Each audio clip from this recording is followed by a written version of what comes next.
My story. I was not able to record the beginning of my story, and surely I shall not be able to record the end of my story either. So the only part I can record is the middle. How can I tell a story with a beginning, a middle, and an end when I only know the middle? The middle of the story in the middle of a pandemic. Chroma Corona. When I look at that quilt, what I see is the middle of the story.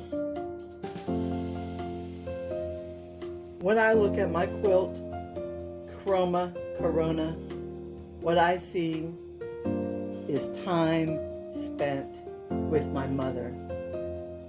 Weekends spent learning, weekends spent together sewing, and intentionally spending time with each other.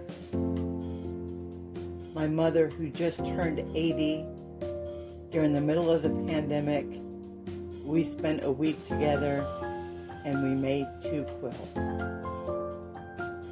My mother, even though she did crafts all my life, she did not quilt. She encouraged me to sew, and I made a lot of my clothes as a teenager. My mother taught me many lessons. 2 of my favorite are: a library is an invaluable resource, and that if you can't be anything else, you can always be neat and polite.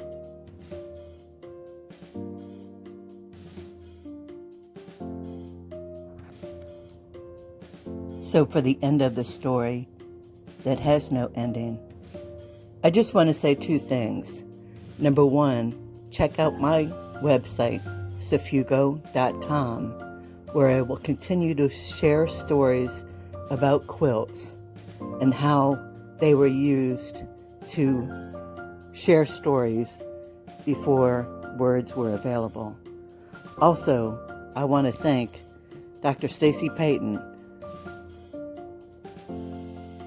Her help has been invaluable in my ability to be able to stand here and tell my story.